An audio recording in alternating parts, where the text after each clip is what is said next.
खुराक की नाली का कैंसर इसोफेजियल कैंसर की 5 साल जिंदा रहने की शरह मजमूई तौर पे चौथे स्टेज कैंसर की 4% है।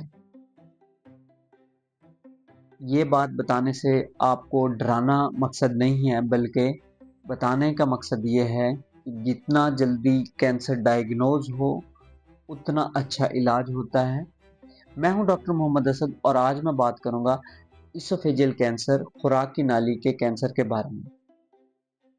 इस वीडियो में मैं बात करूंगा कि खुराक की नाली क्या है, इसका काम क्या है, खुराक की नाली का कैंसर कितनी किस्म का होता है, खुराक की नाली के कैंसर की इब्तदाई अलामात क्या हैं, इसोफेजियल कैंसर के रिस्क फैक्टर पे कौन लोग हैं, इसकी कितनी स्टेजेस हैं, इसको डायग्नोज कैसे किया जाता है और इलाज कैसे मुमकिन है, और आखिर में इसोफेजियल कैंसर से बचाव कैसे मुमकिन है।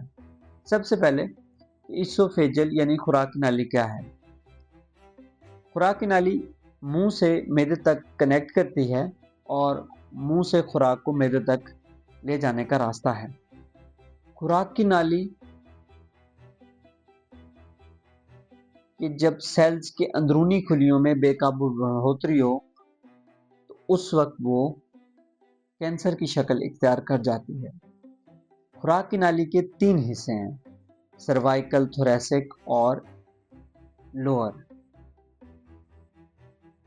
थोरैसिक हिस्से को फर्दर 3 हिस्सों में डिवाइड किया जाता है, अपर और सर्वाइकल और अपर, जिसको सर्वाइकल और थोरैसिक जो खुराक की नाली के हिस्से हैं, इसका जो कैंसर है उसको स्क्वेमा सेल कैंसर कहते हैं, और जो निचले हिस्से का कैंसर है उसको एडिनो कार्सिनोमा कहते हैं। इसके अलावा स्मॉल सेल कार्सिनोमा, लिम्फोमा, ये भी किस्में हैं जो इसोफेजियल कैंसर की हो सकती हैं। ज़्यादा कॉमन स्क्वेमा सेल है, लेकिन अब एडिनोकार्सिनोमा भी उसकी शरह भी बढ़ती जा रही है। स्क्वेमा सेल कार्सिनोमा के लिए जो रिस्क फैक्टर हैं उसमें एक्लेजिया यानी खुराक की नाली निचले हिस्से में तंग होती है, खुराक में फ्रूट्स और वेजिटेबल का इस्तेमाल कम, विटामिन्स की कमी, और कास्टिक सोडा किसी ने मुंह से ले लिया हो जिससे स्ट्रक्चर बन गया हो इसोफेगस में, और उसके अलावा डायवर्टिकुला, कोई इसोफेजियल डायवर्टिकुला हो, उसके अलावा कोई इसोफेजियल वेब जोन जिसमें प्लम्बर विल्सन सिंड्रोम, जिसमें आयरन डेफिशिएंसी एनीमिया भी होता है, और या कोई genetic history of oesophageal cancer है। इसके अलावा सिगरेट स्मोकिंग, और एडिनोकार्सिनोमा के लिए बैरेट्स एसोफेगस। कि बैरेट्स एसोफेगस एक कंडीशन है खुराक की नाली की जिसमें मैदे की जो अंदरूनी लेयर है वो खुराक की नाली के अंदरूनी लेयर के साथ रिप्लेस हो जाए, या फिर गर्ड पेशेंट है, उसको गर्ड की मुसलसल कंप्लेन रह रही हो तो वो भी रिस्क फैक्टर पे, या एक पेशेंट है जिसको ओबेसिटी है कि वो मोटापा है, उसको उसका बीएमआई ज़्यादा है, और इसके अलावा सिगरेट स्मोकिंग, लेकिन ज़्यादा वो स्क्वेमस सेल कार्सिनोमा कॉज करती है, इसमें भी है, और या कोई जेनेटिक हिस्ट्री है, कोई जेनेटिक सिंड्रोम।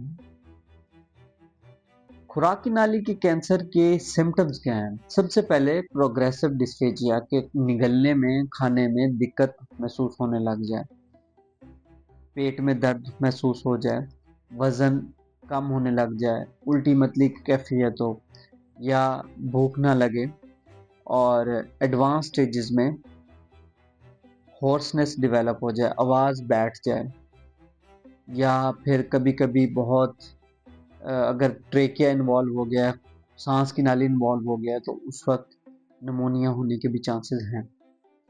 एक चीज़ कि खुराक की नाली की कैंसर को डायग्नोज कैसे किया जाता है। खुराक की नाली को डायग्नोज करने के लिए barium swallow, upper GI endoscopy, endoscopic ultrasound जिससे बायोप्सी भी ली जाती है, और पेट स्कैन, उसके अलावा ब्लड टेस्ट में सीबीसी वगैरह, कंप्लीट मेटाबॉलिक प्रोफाइल करवाया जाता है। एमएसआई, एमएमआर, HER2/neu और पीडीएल1 टेस्टिंग भी करवाई जाती है अगर कैंसर की स्टेज ज़्यादा है। खुराक की नाली की स्टेजेस 4 हैं। इनिशियल स्टेज होती है कि उसमें कैंसर अभी छोटे स्टेज पे है अंदरूनी लेयर्स में है।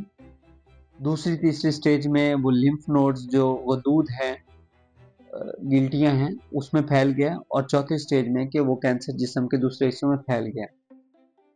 इलाज के लिए भी स्टेज, परफॉर्मेंस स्टेटस, ये सब कुछ देखा जाता है। लेकिन अगर पेशेंट कुछ खा पी नहीं रहा तो उससे पहले उसको फीडिंग ट्यूब का कहा जाता है, पैक ट्यूब या फीडिंग ट्यूब, कि वो खुराक की नाली लगवा लें कि अगर इलाज शुरू हो तो उसका खाना पीना बंद ना हो। और इलाज के लिए अगर इनिशियल स्टेजेस है तो एंडोस्कोपिक रिसेक्शन है, और अगर लेटर स्टेजेस है तो उस वक्त सर्जरी। अगर स्क्वेमस सेल कार्सिनोमा है तो ज़्यादा एडवांस स्टेज का, तो उस वक्त सीसीआरटी, कीमोथेरेपी और रेडिएशन थेरेपी, उसके बाद रिस्पांस असेसमेंट और फिर फर्दर सर्जरी। लेकिन अगर एडिनोकार्सिनोमा है, लोअर साइड का इसोफेजियल कैंसर है, तो उस वक्त पेरी ऑपरेटिव कीमोथेरेपी, कि पहले कीमोथेरेपी दे के ट्यूमर को साइज को कम किया जाता है और उसके बाद दोबारा सर्जरी के लिए पेशेंट को भेजा जाता है और फिर दोबारा कीमो दी जाती है। और उसके अलावा इम्यूनोथेरेपी।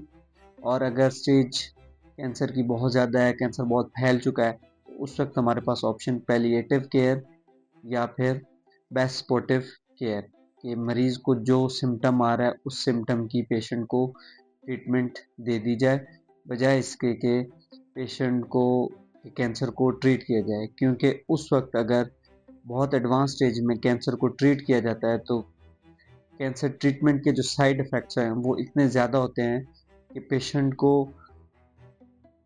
फ़ायदा देने के बजाय वो उल्टा उसकी सेहत को, उसकी क्वालिटी ऑफ लाइफ को ख़राब कर रहे होते हैं। उस वक्त पेशेंट को बेस्ट सपोर्टिव केयर एडवाइस की जाती है। आखिर में कि इससे बचाव कैसे मुमकिन है।